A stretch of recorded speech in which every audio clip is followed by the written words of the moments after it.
And I had a PowerPoint presentation prepared, and I decided after watching a few more interactive presentations where they really just a list of topics and they try to go through them in detail, it's actually a lot more interesting for the audience to get their specific questions answered in more detail. So we're just going to go down the list and try to talk about each of these topics, and feel free to interrupt. Because I'm using the microphone, I'm going to pause and repeat your question so everyone can hear what the question was and before I try to answer it. Make sense? So team sustainability has a lot to do with all these things. The biggest one that everyone should take to heart is people and sponsors. No matter what you're doing, whether we're doing robotics, whether we're doing car racing, PTO, you have to have the people and you have to have sponsors to really make something sustainable. And so always be recruiting, never stop fundraising. That's key. Some people say the recruitment season ends at a certain date. That's wrong. They should always be recruiting new members. Maybe they're not going to become huge impact on their team, but they should continue to be recruiting all the time. And it's a little strange because why would you recruit somebody the day of the competition? You know, they show up, they kind of spectate. You're not really getting them as engaged as possible, but you should still do that because competition days are a great way to open up people's eyes about what the competition is really about. That's actually one of the best times to recruit people. Even if they're not going to be very engaged for the competition, they'll at least learn what this is about and come back next year or in a few weeks to help out for the next event. So recruitment and sponsors are my two biggest issues in sustainability. But let's talk a little bit about this. So target age group. So this kind of gets into our message of recruitment. Most of the students here are high school students, but is that to say that we can't have middle school students doing FRC? We've had multiple cases where we've had middle school students driving our robot for us at a competition. And that's just a progression of they put in the time early, they've kind of worked their way up the system just like everyone else on the team, and they just happen to be a good driver or a good skilled position, and they take on responsibility.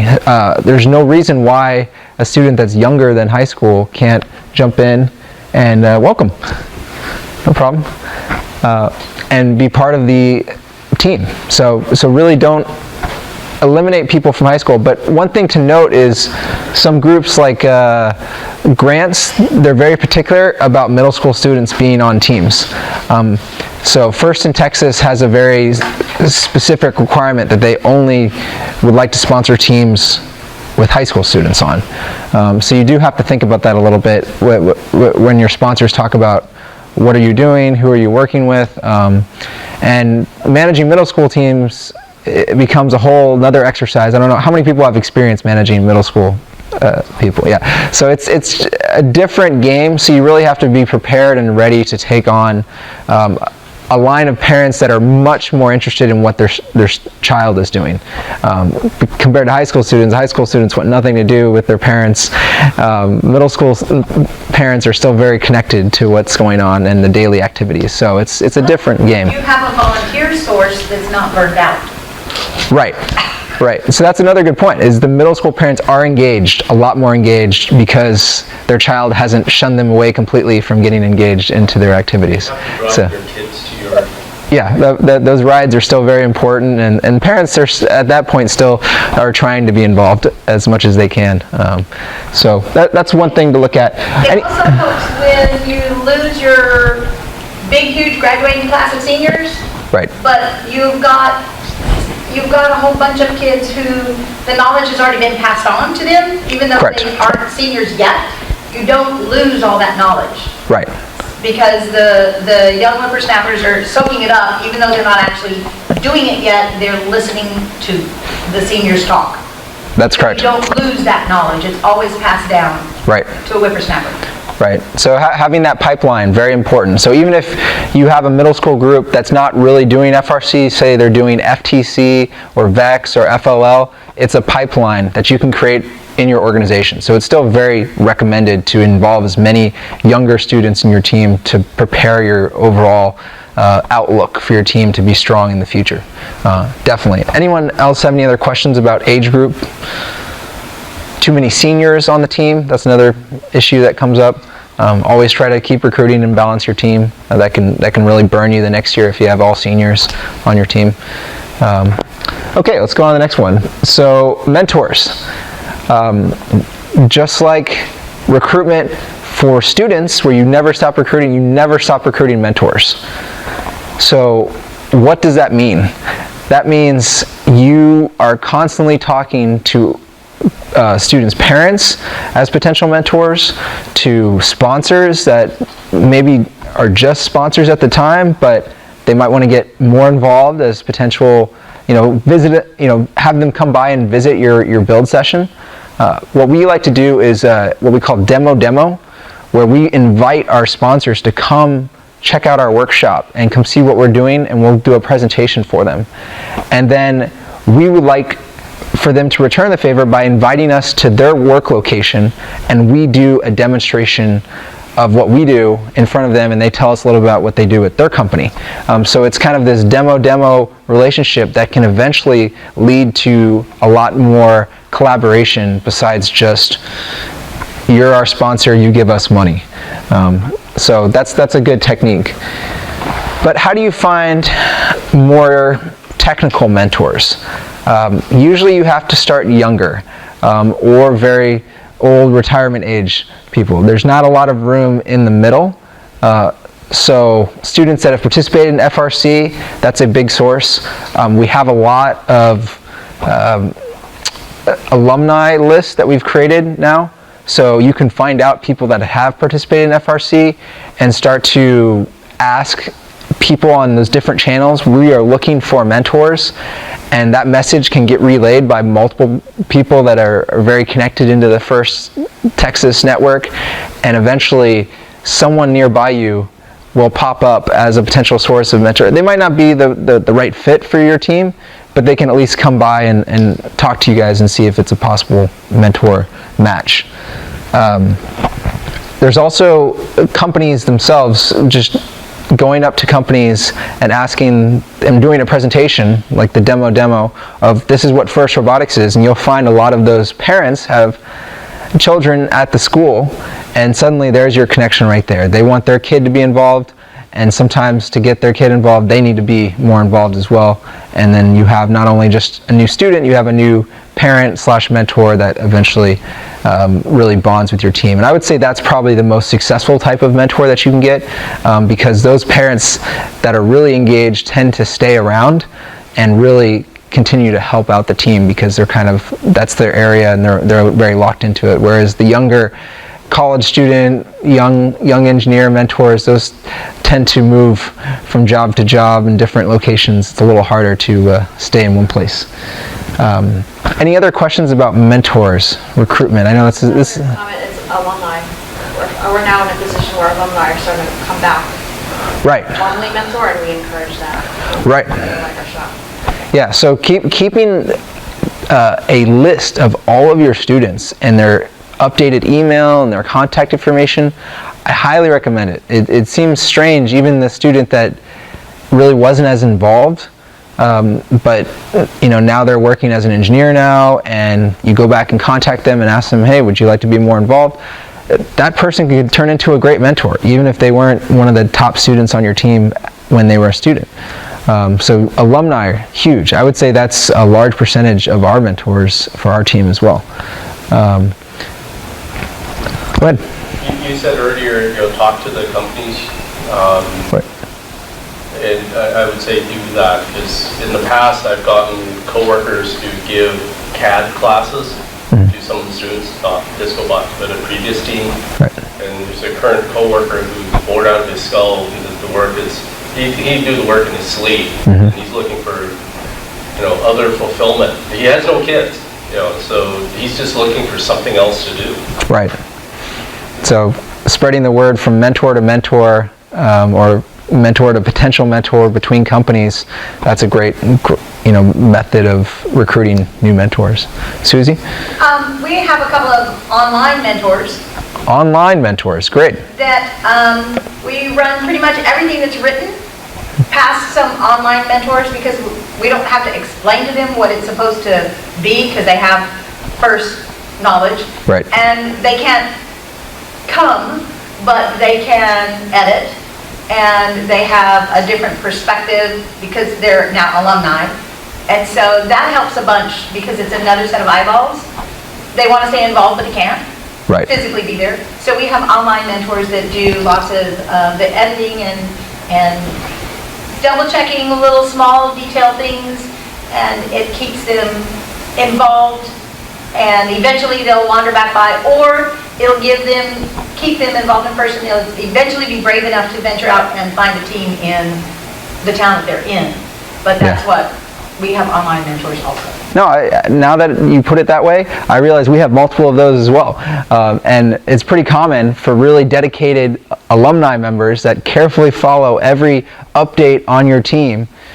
They might not seem like mentors, but they are, because they're following all the details and they're checking in sometimes and asking, how's it going? What can I do to help? I saw this note about fundraising, maybe I can help, talk to somebody about raising money. And so they do a lot, checking things or looking at websites. I think that's a really good point. Online mentors, right. We've had multiple of our alumni look through some CAD shots that were posted and say, well, I did this once and that didn't work. And, lots of good feedback from online, typically alumni mentors. But I guess in a way you could attract online mentors that are not alumni. Maybe they're alumni from other teams, or they just happen to want to help but they can't be there as much. That's another good source of mentors, absolutely. Anybody else have any comments about mentors? The struggle for mentors? This is always a tough question that everyone has to get straight with their team. You have a student who has just graduated from high school and they want to come back and mentor in their first year of college. How do you handle that situation on your team? So that's our first step, is there are online mentors. So everything that goes on the website has got to go through that college freshman mentor. Okay. And so the website mentor is a college kid. Okay. We have a chairman's mentor who's a college kid. Right. So that gives those college kids to be involved, but their hands aren't on it. Right. But their hands are on it. Right. Yeah. And then those that appear at our build space, we have a rule that the mentors have to keep their hands in their pockets. That's a good rule. And they can use their words, but they can't use their hands. And so that solves the problem of who is a mentor and who is a student. Right. And so the mentors keep their hands, and they do have to ask, may I help you with this? Right. If the answer is no, they got to put their hands in their pocket. Makes sense. We got some feisty girls. Yeah, absolutely. Once you become part of the leadership of the team, it's hard to have that taken away from you when you become a mentor, and let's say you're not the head mentor anymore, because as a student you might have been the head. So you have to kind of balance those things. But that's a good commentary of a lot of the alumni that come through your program start as online mentors and then maybe eventually work their way back as real mentors, day-to-day interaction with the students. So that's a really good. Anybody else? How do you handle alumni? Sure. So what do you think the yield is for getting mentors in terms of how many people do you have to ask to get people who are interested enough to show up, and then out of those ones that are interested enough to show up that actually stick? Depends on how you You set know? up to you ask. Yeah, I mean, you could ask. It's who you ask, but Right. I mean, is it a 10 gets you one kind of thing, or do you guys have the luck that it's you ask 3 and you end up with 2 good mentors? It's a tough question. A lot of people don't ask. They just kind of invite them to lots of events. And if they happen to show up to enough events, then it becomes kind of an invitation to really join the team. But we send out invites to all the parents all the time, saying we invite you all to come and cheer on your team, and eventually they kind of turn into mentors. But the exact yield ratio, oh, that's tough. I mean, most teams don't keep track of that statistic, so you're going to have a hard time finding the balance of what yield of actual people turn into mentors compared to invitations to be mentors. So while you don't have the exact percentage, it's still, you got to run the numbers. It's like real estate, it's like anything else. If you only ever ask one, it's not 100%, so you're not going to get one. Right. You just got to ask a lot. And kind of related to what you just said, I was laughing because I'm now a swim official, and I was like, I just kept being asked to do, just at the pool, at the competitions, I'm just being asked to do this. Here, can you do this? Can you do this? And it just kept getting elevated. Right. Can you attend this training class on this weekend? Yeah, you'll notice volunteering for FIRST is just like that as well. Oh, we want you to just come by and help, crowd control, and then they nominate you to the next level, and before you know it, you're head referee, and everybody's screaming at you, Yeah, So, I should have just screwed up really bad. Yeah, so that's typically how you get, it's how do you motivate people to volunteer and help your group. That's always a tricky question, and the yields are better for some people who are very persuasive compared to others who, maybe they get their best mentors just by asking a lot of people, and they just eventually get really good turnout. To obviously know what you're doing. It's like with our swim team, there's very clear direction on where to go. The team is doing well. Right. And when they ask for help from the parents, it's like, oh yeah, we'll do that, we'll do that. Right. You kind of, well, we now have too many people, we don't, you can take shifts, and Right. so if you look like you don't know what you're doing, then nobody wants to join a losing team. And that includes the volunteer corps. So if you're leading the volunteers and you don't look like you know what you're doing, no one wants to put their time into something that's misdirected. Right. So you show up to an event and there's 100 volunteers and only 10 of them are really doing something useful. Those other 90 people, they might not come back next year.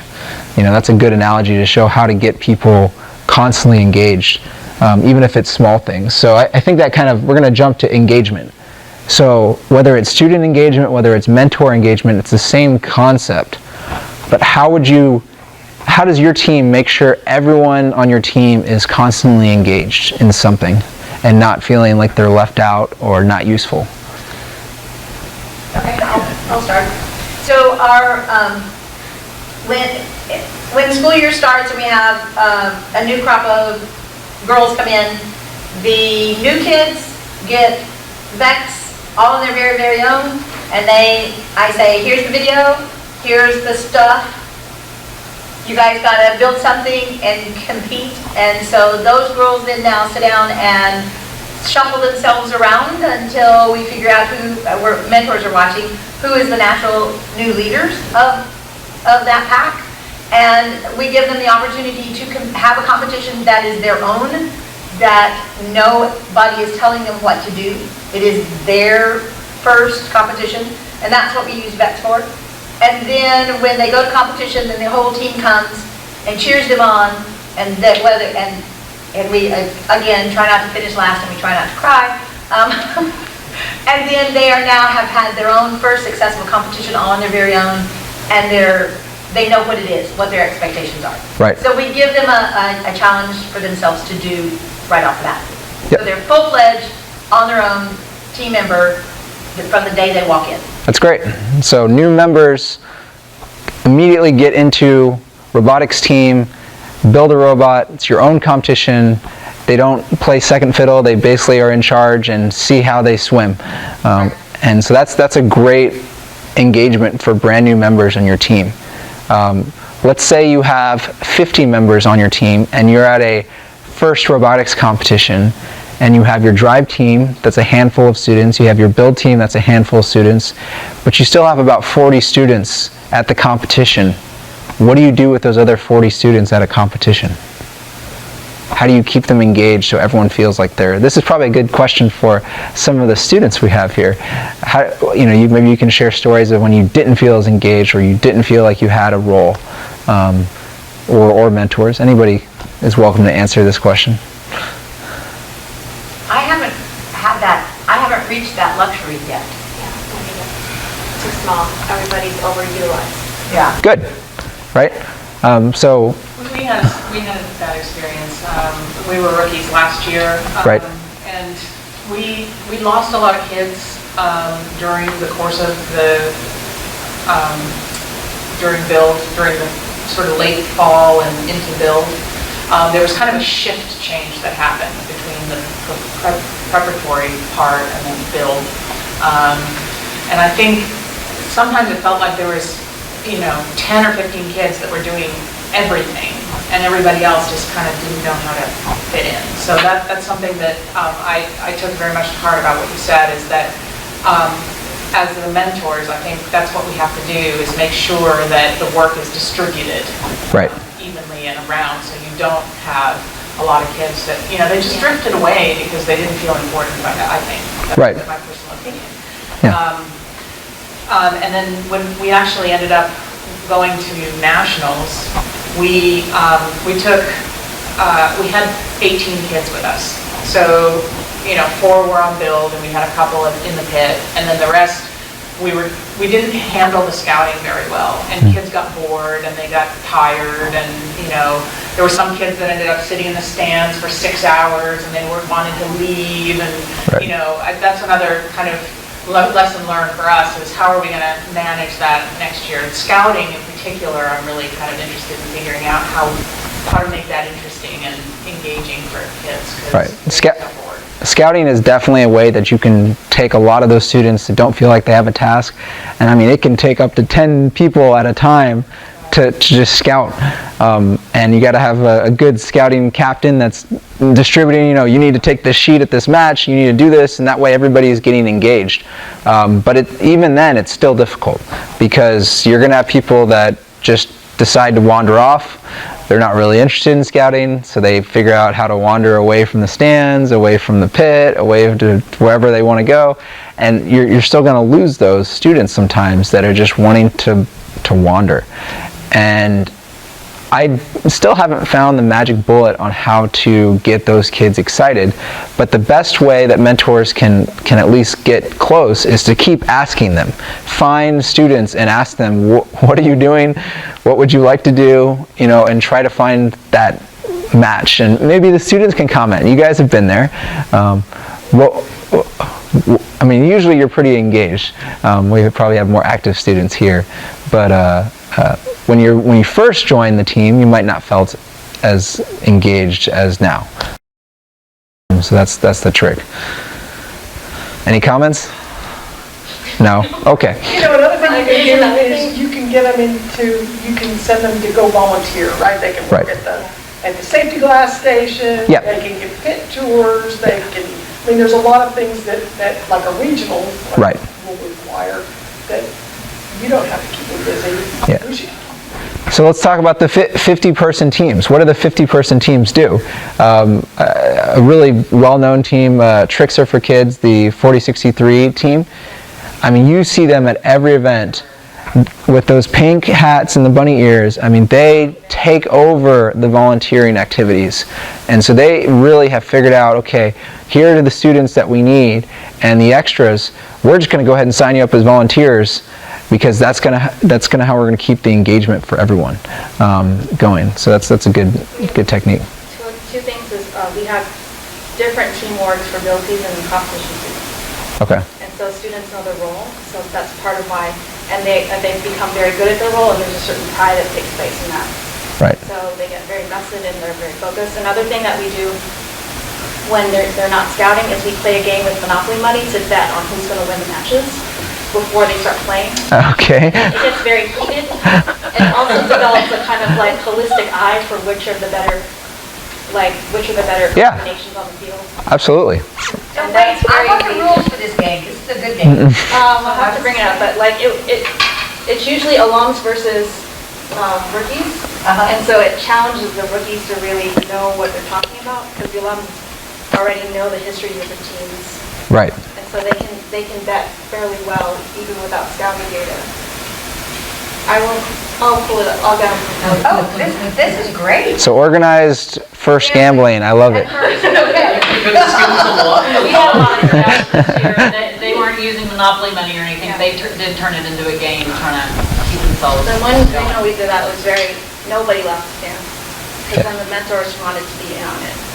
Yeah. Well, it's a good point though, because a lot of the mentors and really experienced people, they kind of do this in their mind. Like when I watch a match, I can already guess, and I bet you I could win this game against most people. But if you physically call the students out and say, okay, let's actually play something like this where you start really watching the match carefully. It's almost how people who really love sports watch sports, and they see things that you don't see. This is why for most people soccer is not very exciting, because they don't really know soccer that well. But the people who actually care about it and learn a lot, it's like one of the most exciting sports in the world, because you see all these details. And that's kind of the same way with FIRST Robotics, is there's a lot more details than what you see on the surface. Especially with this game. Most people think this game is horribly boring because the robots don't interact and they're just kind of doing their own thing. But if you sit down and watch what a robot is doing sometimes, it's very interesting how they approach the strategy. So. Relating to what you just said, Karthik's talk in championship, he was talking about he got interested because he was into watching sports, and he got tempted, he was brought in with that aspect. Right. What I was going to say was, in terms of engagement, I remember the first team I was involved with, they no longer exist, but there were things not quite right with the team, and there were team members who were basically excluded, but some of them, they were trying to do things, so since I couldn't really stop that exclusion, I started working with those kids. So like one boy, he was trying to make a mascot suit, kind of like Iron Man. I think it was before the movie came out, but whatever. He's trying to make an Iron Man suit, sort of, let's call it that. And I was getting cardboard from the scrap bin at work that would roll, it was a type that would roll up nicely instead of the flat stuff, so he could wrap it around his legs and arms, and he wanted to put LEDs, so I got him some LEDs and stuff. And then one day driving back from a scrimmage, he asked, why are you helping me when none of the other mentors are helping me? And I said, well, my job as mentor is to help you do what you want to do. Not that I was personally that interested in making a mascot suit, but he's a team member. It is my duty to help them. Right. And so, I'm still in touch with this kid. I think he's just got an internship at NASA now. And so it's kind of a two-way street, and someone has to go first. Right. And in this case, I saw a need and said, hey, okay, I'll help you. Right. And even when no one else wanted to help. Yeah. So, and that's a good case of mentors trying to keep people engaged, even if that engagement isn't always getting the team to the next level. yeah. It's really about getting the students to the next level. And sometimes it has nothing to do with the robot, and it has a lot more to do with what the student is interested in. And so that happens quite a bit, and that's a really good story to show where he is now, working as an intern at NASA, from someone who probably wasn't as engaged on the robot building activities, who was doing something a bit different on the team. A lot of it was the message that he is worthy. Right. Of getting some attention, getting some assistance. Right. He's not, one of the core players. He and other team members were not allowed in that. So right. Yeah. They all felt pretty bad. Yeah.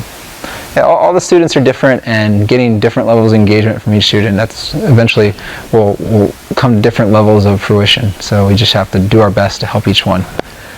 So let's go on to the next topic.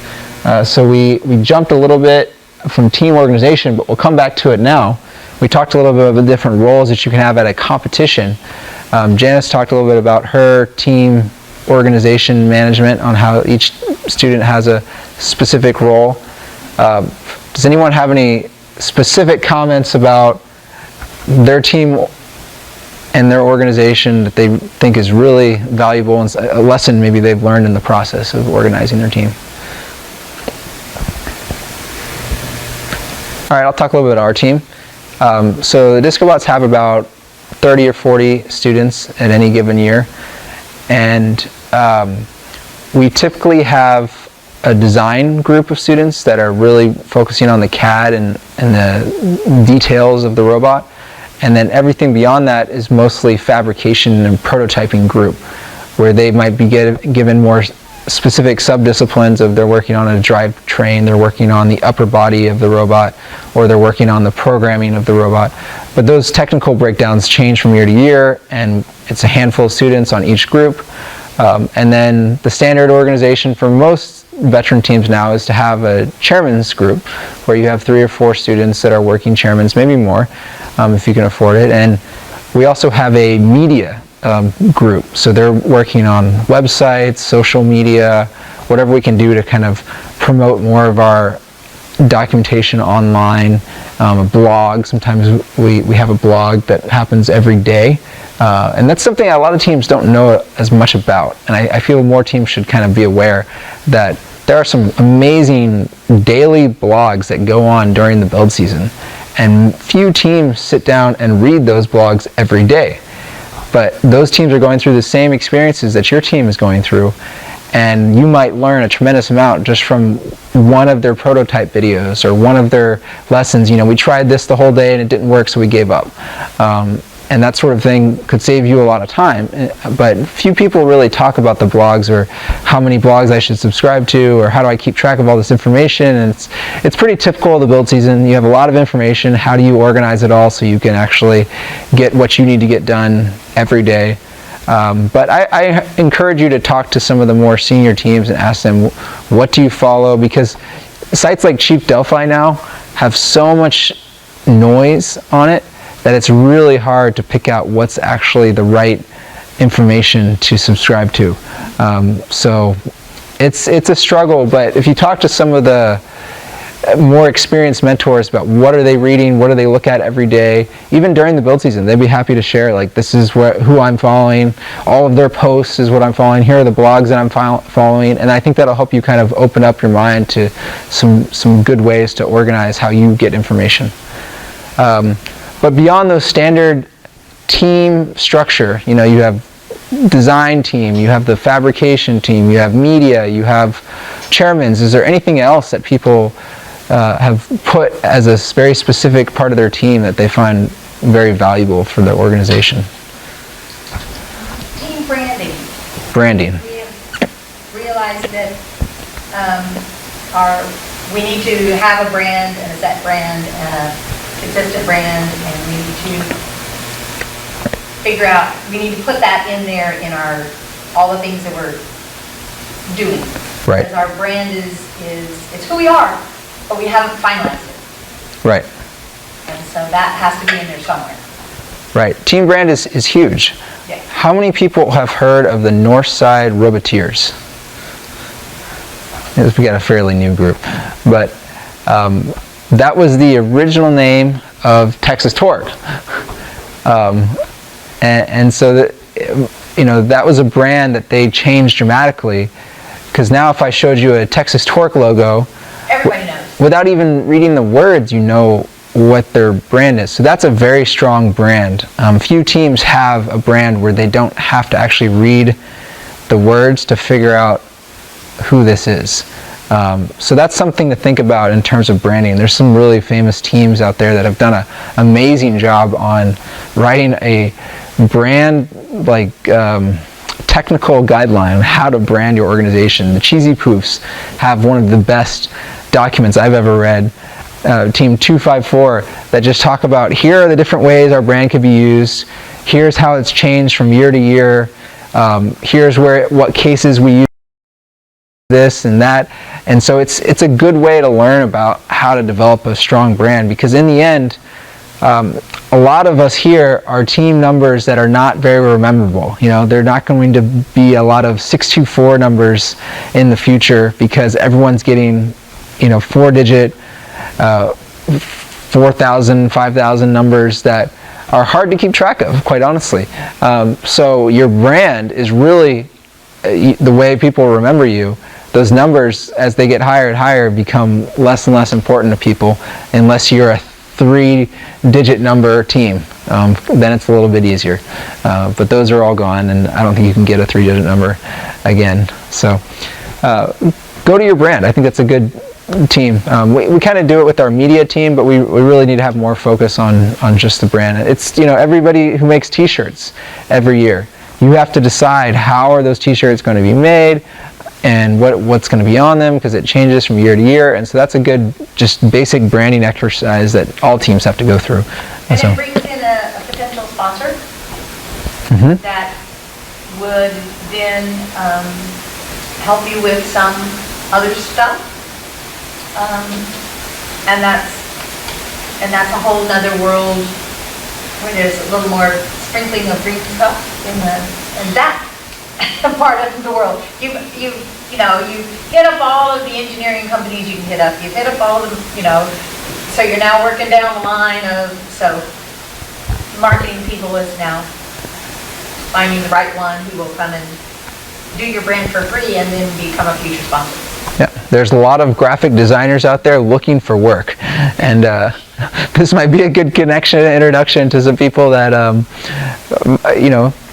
give them a chance to show off some of their skills, and eventually those people learn to really enjoy working with students, and it becomes a very valuable mentor to have someone who's maybe not engineering knowledge, but they know a lot about marketing and graphic design. So On a more local level, Ironclad's put together a pretty nice document for a first pass on branding. on branding, good, Use of their colors and their design. Excellent. And, what proportions they should be in. And Right. use them. that's excellent. Yeah, so Ironclad 3103. Well, Yeah, they did that last year. Yeah. okay, good. Yeah, They so have a new look. Yeah. that's great. Bit of a different tack, like you were asking about team organization. You've got the parent volunteers. Right. Just driving the kids around, bringing food. Some of the teams, I think Disco Bots doesn't have it, but some of the other teams have a formal like booster club set up Right. that is staffed by parents. Right. So organizing all your parents and your mentors to all have a specific role, whether it's doing food or fundraising, very important. Or your team scrapbook. Or your team scrapbook, there you go. Excellent. One part of the organization you haven't mentioned that I'm very disappointed, since my job is usually safety advisor. Okay. Is safety. You Safety. need to have a safety part of your team. Everybody needs to be involved in safety, but somebody needs to be in charge of it. Right. And typically it falls on the mentors to instill really good safety tactics to students, and then from there it trickles down. Safety is a tough topic because sometimes people just want to keep working, or they want to work by themselves, and you really have to remind people to work in pairs and all these basic safety principles that seem repetitive to a lot of students. But how many people actually have a person that's in charge of safety throughout the build season on their team? We Okay. go year-round. Year round. We have So multiple students or just one student? Our safety captain is year-round. Okay, year round safety captain. Team, but a safety captain as well. That's good. That's good. So that's something that a lot of teams can learn from, is how to organize their safety process in their team management. We have a lead, and then that person, we do a safety video and then a series of safety videos that we're working on right now for like how to use different tools safely. Right. And so the other students have to be involved in Good. writing the script for them. Good. Going along with the safety, we have a tool test, which they have to pass the tool test to show that they can use the tools and be safe. And then I also use my mentors that or my adults that are coming or hanging or whatever.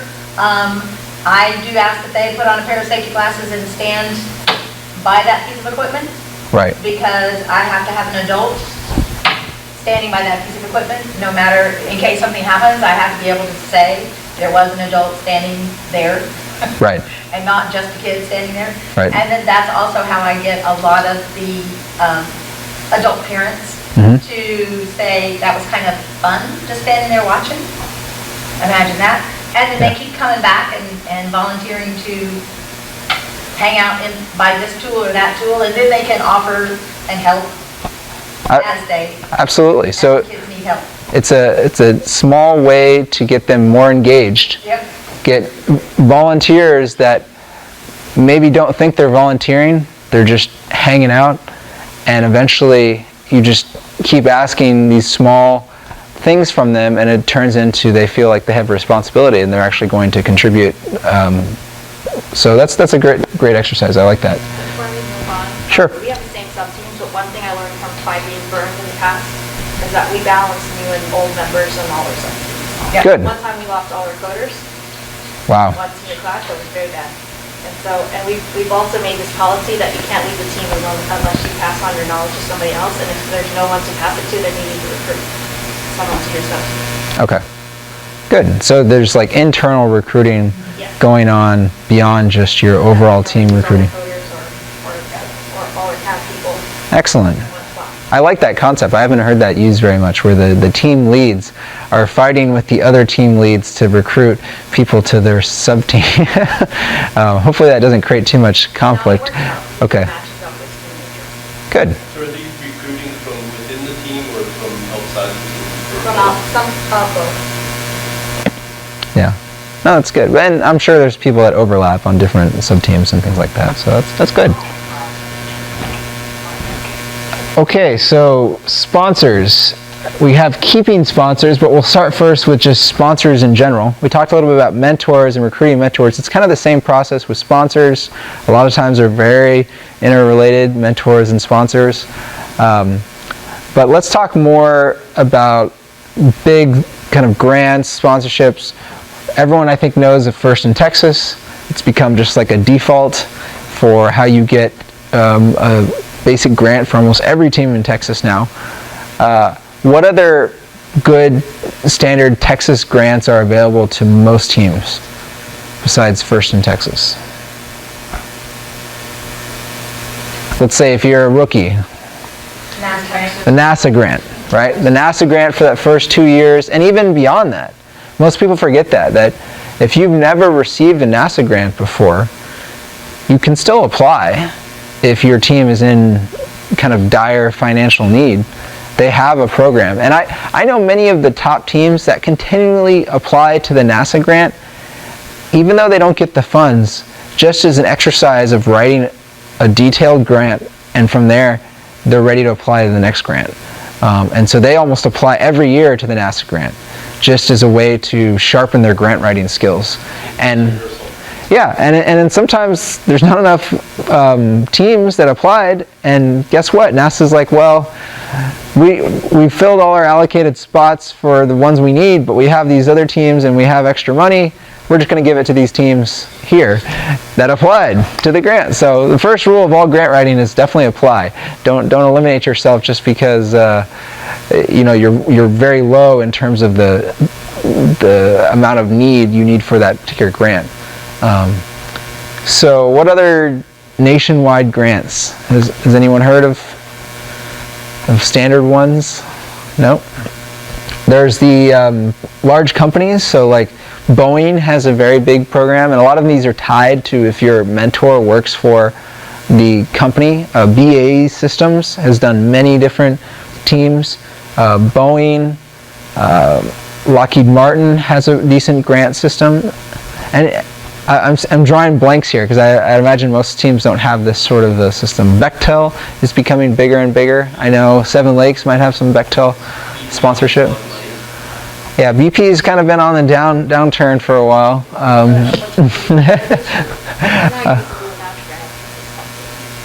NI, National Instruments, yep. So think about those things. One of the most important grants for large companies, and this has nothing really to do with robotics teams, it has more to do with just raising money, is a volunteer hour match process, and you should find out as many companies that have that program and see if there are any connections at all to the network inside of your team. So when I say volunteer match grant, I'm talking about an employee that works for a large company, and they have a program where if they commit 80 hours of volunteer time, the company will match a certain dollar amount in return for their volunteer hours that gets donated to your nonprofit. And so there are lots of companies that have this program. You just have to figure out if there are anybody, any person, right, if there's any person on your group that's connected to one of those sources. It could be a spouse too. It could be, you have a mentor, but their wife happens to work at IBM, and IBM has a really good volunteer matching program, and then suddenly you're raising money purely from just that volunteer time. And it's all a built-in program that you don't even have to write a grant for. So that's I would say is one of the best ways to build up your team funding and sponsorships. So how do you keep your sponsors once you have them? How many people write thank you letters to your sponsors? Yep. How many people send their sponsors t-shirts? A few. Hands are dropping. So these are sorts of the things that you can do constantly. The best sponsorship team I've ever seen in FIRST is Team 359, the Hawaiian kids. They have so much documentation of their sponsorship process. They apply to all the grants, even the grants that they probably have no chance getting. They apply to them anyway because they're so good at writing grants. They just throw their name in the hat just in case the money's available. And the things that they do to keep their sponsors is incredible. They send the most documentation, the most thank you letters, the most everything that they can think of, and their sponsors get kind of overwhelmed by how much stuff they're sending them, and just can't forget them, right? So when things get tough, I would imagine most of their sponsors want to keep the Hawaiian kids, Team 359, around before anybody else because they get so much stuff from them, and it's just such a positive feedback process that you should really consider that every sponsor that you have, really trying to give them positive feedback. How does that work practically? So ExxonMobil has given you some money. Right. You don't stop at the gas station on the corner and give them a shirt. How do you get to the right person in the organization for all those thank yous needed? Sure. So ExxonMobil does have a person who is typically in charge of nonprofits and spending, deciding who gets certain amounts of money. If you're in the volunteer matching program, you're kind of outside that person's jurisdiction. But if that person at one point has decided to give you money, which a lot of these big companies have people that are in charge of deciding, okay, this person gets money, that person gets money, then you really just want to send a lot of information to that person, documentation, t-shirts, however. Even if that person, it's not, they're making some decisions, but there's probably some other people above them that are making more decisions. But in the end, you want to keep whoever you know as happy as possible. I use ExxonMobil, but I work at Shell, and I can tell you that person changed every year. It was a different person in that every single year. Yeah, and that's common. I would reach out to them and... It's common. It's very difficult. Yeah. I was going to say, I work for BP actually, and what we did this year is we sent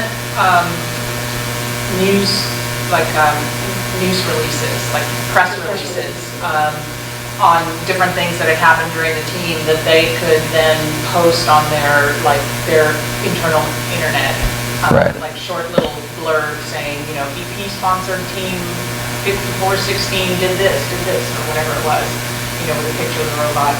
So I think they did appreciate those kinds of things because they would post them inside their internal web or kind of announcement type systems or newsletters to the employees. And, we usually included, thanks to our sponsors and stuff like that.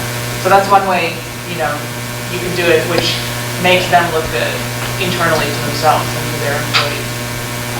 Yeah, no, I think that's absolutely a good point of just small press releases that they can include on their own newsletters and their own internal communication that eventually adds up And it's kind of a recruiting tool as well. Yeah, so we didn't end up actually talking to the public relations department at all. We talked to another department within Shell, BP, and ConocoPhillips, the people who publish the internal, web, those kinds of things. Almost all of them had something like that. You could try, in terms of getting sponsors, you could talk to your current sponsors and ask if they know of someone else that may be willing to also sponsor you. Right. Right. Because a lot of the people who are in charge of writing checks for nonprofits at companies, guess what? They attend all the same events that the other company nonprofit representatives go to. So the network there is pretty strong. So even though they might not give you money this year, I bet you they might have a friend at a different company that might be able to give you money. So it's good to just become good friends with as many of those people and expand your network as possible, just to improve your sponsor relations. So. Okay, is that a teen job or an adult job? Right now, the adults are doing it, but I'm thinking it needs to be a teen kid. What our girls do is they all sign the shirt and send it with a thank you note, a girl-written thank you note, but the adult has to find the information and make sure we're sending it to the right person and stuff like that. But right. But I was hoping that are you doing it, is it a teen kid or is it only a grown-up? I think it's that sort of relation that you talk about, where the students can help write the press release, they can help write the thank you letters, the documentation, but in the end, the adults are the ones that are going to be there in the long run, and developing those relationships with the right people. You really want to keep that, because if it's a head student and that head student leaves, They will leave. it's difficult to continue the relationship with those people, because they have so many other people they're trying to keep track of. You want them to just know one person and really appreciate that one person and continue to build that relationship as strong as you can. There's also this aspect of security. Mm-hmm. I know in the past, working with First Cycle League, we were doing some research and we're contacting, adults in companies. Right. And I had my sons write up whatever it was, and then I sent it. Right. So that adult never actually had direct contact with the kids. Right. Yeah, and they're worried about that. That may be consideration for you, too. Right. Yeah, how do you balance the information privacy and a lot of the teenagers interacting with other adults? It's a tricky situation, but I think in the end it's really just about a good relationship with whoever is giving you money, and the best way to do that is to have kind of a long-term, lots of communication between adults. That's typically how it works. But that's not to say that students can't go out and find a new sponsor. That can happen all the time. Students can go reach out to people that might have sponsorship money, and that's actually a pretty valuable way to find new sponsors, is using students to go locate new ones. But once you develop that relationship, you want to continue it usually with an adult. So One of my girls was pointing out, NI, is our team sponsor, and they made this on the robot, and Freescale does this, and something does this, and she turned to this person and said, and what would your company like to have on this robot? After naming off, and so they kind of went, oh, well, and then they started a conversation then about what their company made and how it could possibly fit on the robot. Well, it didn't, but that was an interesting conversation happening, around the robot. Right. But it might have been something, and so it could have gone the right direction, but it was what would your company like to sponsor? Yeah, typically in that vein, we do more of, we have a mentor, this background, he does this sort of work on our team, and if you span the whole thing from engineering to business to marketing, pretty much all companies you talk to have people that are like that, and you could say, what type of knowledge do you have, and they will fit in one of those things, and you will be able to say, we would definitely love to have your resources on a team. Parts, like specific things that the company produces, it's a long shot sometimes that all those companies are going to find But she had a sense that a usage. the company built something. And Okay.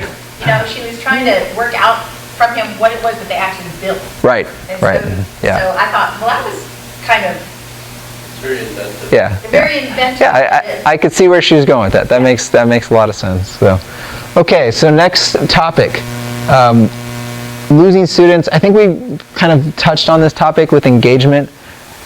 It is difficult, but I think as long as you keep everyone engaged, you're going to avoid losing as many students. The one thing I haven't mastered is senioritis. Even good students tend to drop out just because they become lazy seniors. That's just a tricky issue regardless. I think the best way to counter that is an active teacher at the school. Because as a mentor that really only sees students after school, if they decide they're so lazy they don't even want to show up after school, well then there's only so much a mentor can do to really get them back in.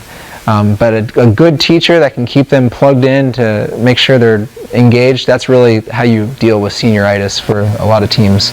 I've seen the effect of having a really bad teacher that doesn't even keep track of those students, and then you really could lose your whole senior class like that. So, And that's losing your seniors before build season? yeah, The entire year. yeah, That's what happens with us. We don't have any activities at school at all, so. yeah.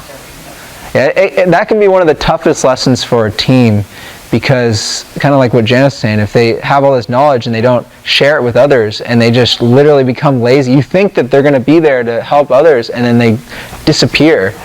And we've had that experience. It's very rough on all the new students to kind of build up that knowledge. I used to work for a company that got bought out by GE, and something they have is once you rise into management, there is a succession plan. Right. Because the sort of company they are, everybody is trying to move ahead. And so when you go get your next job, who's going to take your job? And so you're constantly grooming people to Right. take over your job. And you're being groomed to potentially take over someone else's job. Right. You're in competition with other people. Yeah. In this, I don't see the need for the competition, but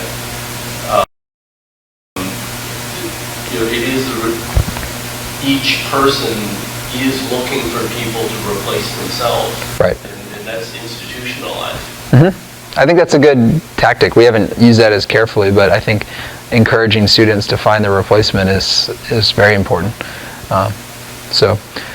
We're getting close on time, but I think we've actually hit a lot of this. The only thing we haven't touched on too much is actual communication. There's social networks, Facebook groups, mailing list. MailChimp is actually something that people should learn more about, especially for sponsors. So a lot of the automated newsletters you receive in your email are generated by a company called MailChimp or something similar, and they just have a very organized newsletters. You can keep track of who's actually reading the emails or clicking on the links. That's a good way to put all your sponsors' emails into one of those types of programs and send out newsletters to your sponsors without having to send just direct emails, which sometimes can be filtered out or marked as spam, those sorts of things. Okay, so what do you do with the wonderful child who says, but I don't read my email? Yeah, no, I try on our I entire would text team. them. They all have their phones. They don't use them all. yeah, They don't read their emails. yeah, texting, so, yeah. The tool that I've heard from others, we haven't employed it as much on our group, but I've heard from like large teams like the Robotics that they use a program called Remind 101, and yeah, it's basically just a massive group texting, and so the teacher doesn't actually send emails. He just sends something over that channel.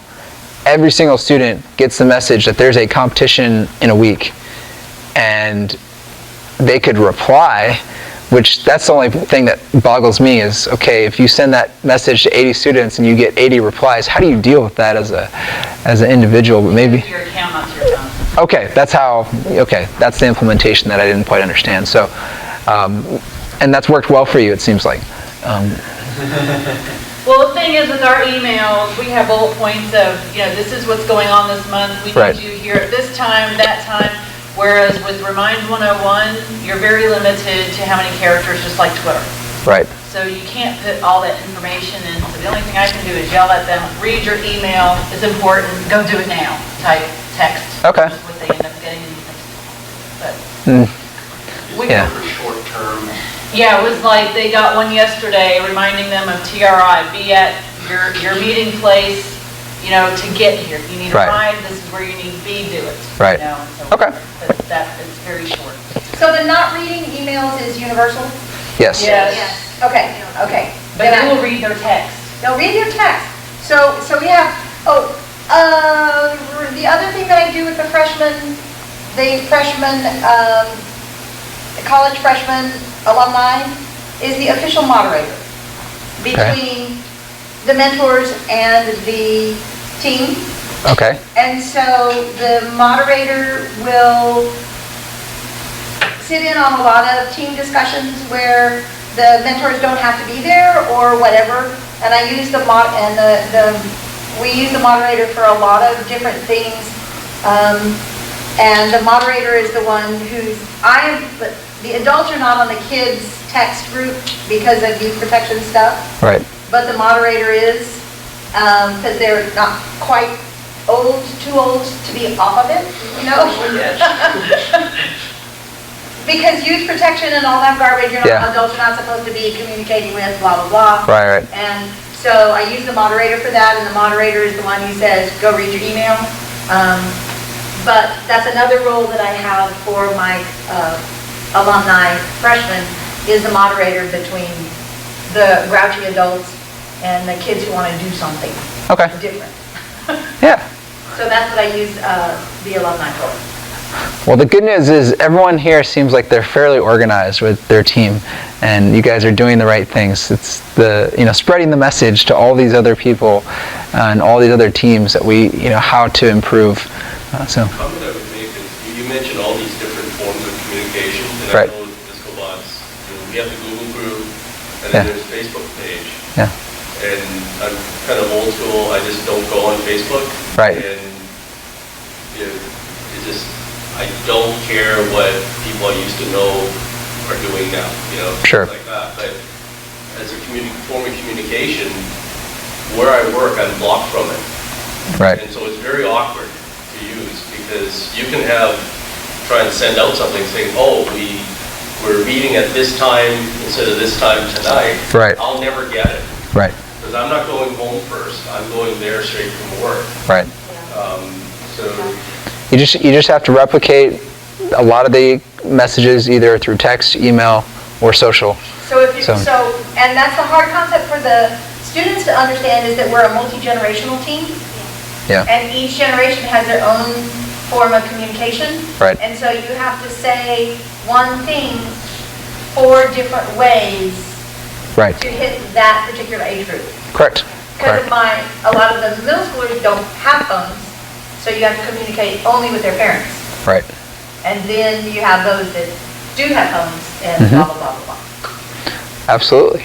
So it seems like we've covered a lot of topics, and hopefully you guys are ready to become more sustainable with your team and organized. It sounds like most of you guys are very organized. So if you have any other questions afterwards, just come ask me and we'll talk. But I know a lot of you want to get back out there, kind of watch the rankings and the alliance selection and all that jazz. I know one of the other things that Girl Scout wise, the girls are not supposed to put their name on anything, blah, blah, blah, because of Girl Scouts and youth protection and all that garbage. Sure. So we have a team email, so all communication goes through team email. Right. And so that, in a sense, is supposed to protect the girls unless they're stupid enough to tag themselves on Facebook or any of those pictures, in which case I can't help them. Right. But we communicate only through an official communication, which is the team email. Right. Okay. Good. Good. And then nobody, I don't, on any of the Facebook stuff, anything like that, the kids can't add anybody if they are an individual. They can only follow teams, they can't follow an individual. So that protects the everybody.